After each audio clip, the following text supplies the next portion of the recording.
The issues I had with this inspection were not just about the RV, but they were about some interesting dealership tactics.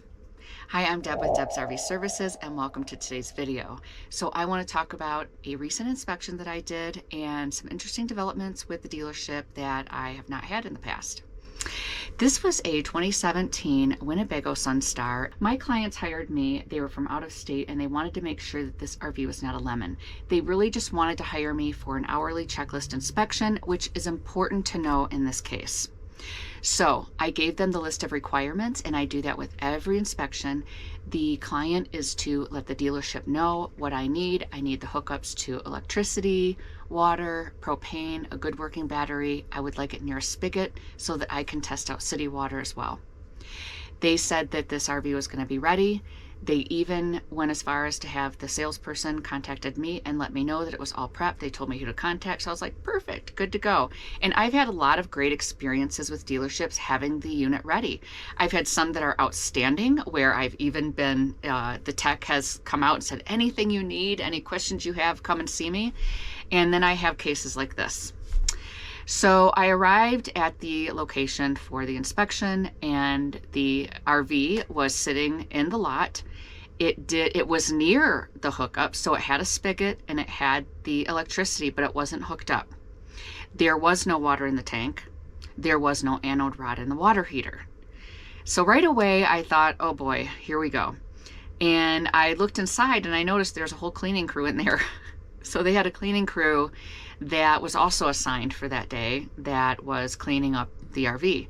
So I said, okay, I'll tell you what, I am gonna just look on the outside and the exterior, do all this stuff. You guys keep doing your thing. I'll let you know when I need to come in. And at that point, I needed it to be clear. I needed them to leave because I can't do my inspection properly with a bunch of people and all their cleaning stuff, and they're lifting beds. I mean, they're getting underneath the couch and everything, so I needed that room to be free and clear for me. So anyway, when I noticed that the outside didn't have the hookups, I thought, okay, well, I'll just go ahead and hook up electric. I can, it's no problem. And I went ahead and hooked it up.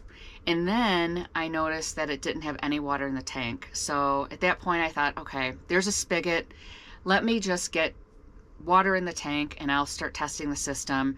But as soon as I started doing that, all the water started just flowing out of the low point drains.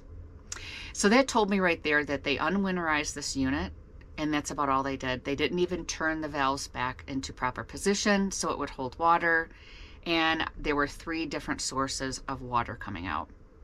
So at this point, I was a little perturbed because it's now wasting time. Remember, I told you my clients paid me for a slotted amount of time. I'm wasting their money by working on the RV, and I don't work on the RV. I need it prepped so that I can inspect it. I don't want to fix it. I can't fix it. That's not my job. But in this case, I'm like, okay, I see the low point drain valve. Slip. Did the other one. And then got to the third one, couldn't find it. Went inside, looked, it was in the rear of the RV, so where the bedroom is. I looked, I opened up, looked under the bed. I didn't see anything right away, and I had a feeling it was near a water pump, and that water pump was located inside of a cubby underneath the bed, which you needed tools to unscrew. That's where I draw the line, because I can't start taking things apart. My job is not to be invasive. I can't be invasive during my inspections. So at that point, I went inside and I went to the dealership and told them I needed some help. I need a tech that can find this low point drain. I've been out there putting this RV together and getting it set up so I can do the inspection, and the requirements were sent over and it was supposed to be ready, and the guy came out and said, we haven't even looked at this RV. So I'm thinking, okay, if my client and the dealership contacted me and said it's ready for you, who's not telling who what?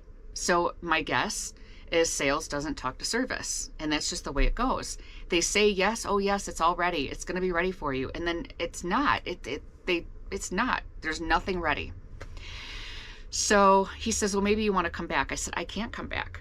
I am booked. I need to do this inspection today. So I was happy enough to, I hooked it up to electric, and I'm happy enough to add water to the tank. I will do that. I just need someone to find this other valve. So he said, okay, I'll send somebody out. So he sent somebody out to find the valve, and sure enough, it was under the bed. They had to get under there, and they found the valve, and they turned it off.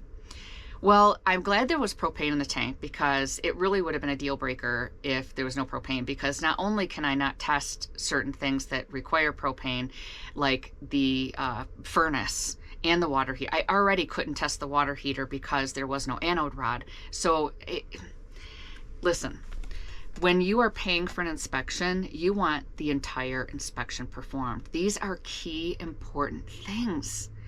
Testing the furnace is a huge deal. Testing the water heater is a big deal, because these things, if they do not work properly, that costs money, that costs time. And if you just purchased this RV and you had no idea if it worked, and then you took it off the lot, and then you called up the dealership and it was a used RV, sorry, don't know what to tell you. So I like to check everything during my inspection. I did contact my clients to let them know what was going on. It took about 30 extra minutes to get all of the stuff squared away so that I could actually perform my inspection. Once all the valves were turned to the position where they could hold water, I added water to the tank, and then I started to do my exterior inspection. I found there was a lot of sealant along the sidewalls that needed to be replaced. This hadn't been touched since it was brand new.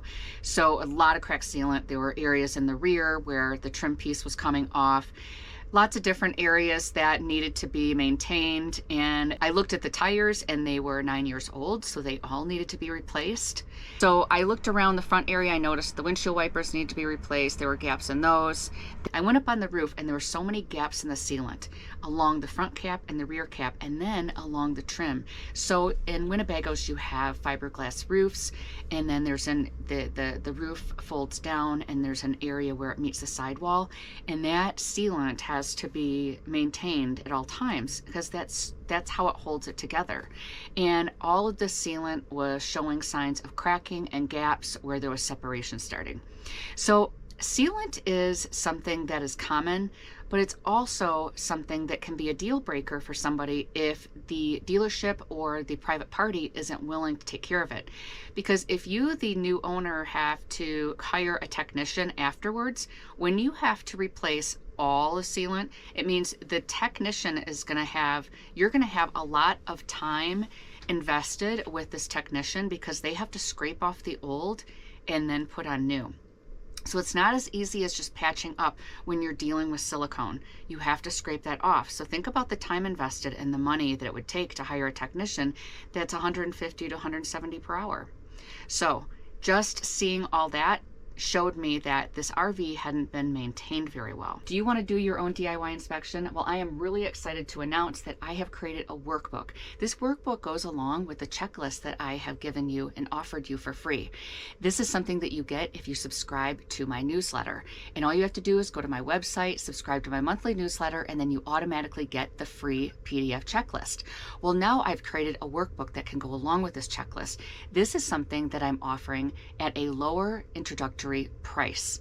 So you have until October 23rd where you're going to get the introductory price. All you have to do is go and sign up for my monthly newsletter, and then you're automatically going to get sent an invitation to purchase the workbook.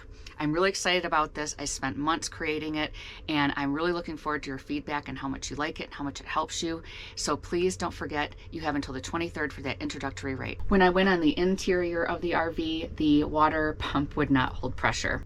After getting all of the low point drains closed, I still couldn't have, this pump still wasn't working correctly. It wasn't holding pressure. And I did still test out water and looked for leaks and everything, but I had to shut off that pump because I didn't want to burn it out just by continuing to let it run for the entire time I was there. There were other things I found, like there were signs in the upper cabinet, which is right below the roof, where it looked like there was some kind of prior water damage. So I noticed that. You know, all in all, part of the problem here is that we have this RV that was not prepped properly, and it just made it look worse than it could have been. Now I want to get to the point where the dealership the dealership tactics and what occurred after the fact. When I talked to my client, they decided not to purchase this RV. I had another client at the same dealership the next day. So because I saw that the RV was not prepped, I wanted to make sure that this RV was prepped for me for the next inspection. Contacted that client. They said, okay, I'll contact the dealership. They contact the dealership. Next thing you know, my phone's ringing and it's the dealership. They want to let me know that they do not prep RVs for inspectors. Inspectors are supposed to bring their own propane, their own batteries, their own hoses. They're supposed to unwinterize the RV and do everything independently, that they have nothing to do with the inspection. So, like, even a generator, like I would have to bring my own generator. Like, how in the world am I supposed to do that? And in a small car, like okay, so here's the thing. I have been doing this for a number of years, and I've heard about dealership tactics, and this is a new one for me. I haven't had this experience yet. Most of the dealerships that I worked for accommodate me, and they have the RV prepped. It is a better experience. It's a win-win for both the client, the inspector, and the dealership if they do that. Why? Because when you prep an RV and get it ready, and me, the inspector, comes in and starts looking at everything, I have less to report. And so then when I go take this to my client, they're happier and they purchase the RV. When you do nothing to an RV and I've got all these problems and all these situations, the customer is they're gonna run. They don't want anything to do with this.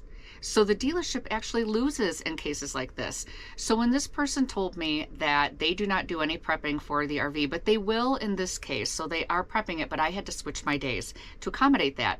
So I went ahead and I found a date that I could do that. I switched my schedule around.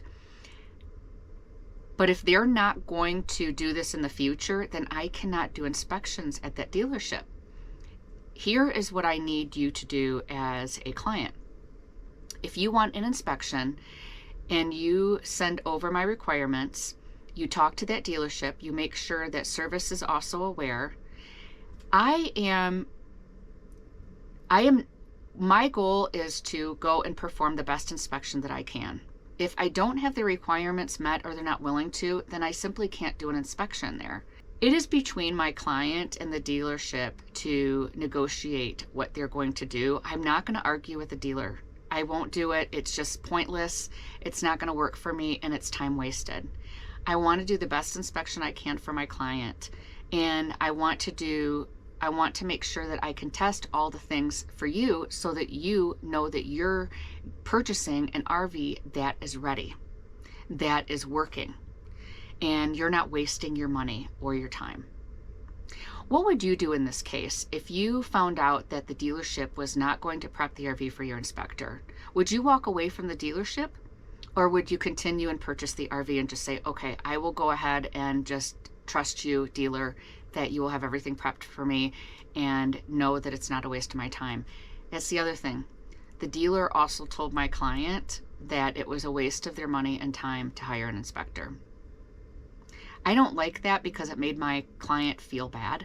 And that's not good customer service. We wouldn't even have a job or an opportunity to have a job if there weren't so many bad experiences of people purchasing RVs and having trouble with them right off the bat. So let me know what you think in the comments. Thank you for being here. Please like and subscribe, and I will see you next week.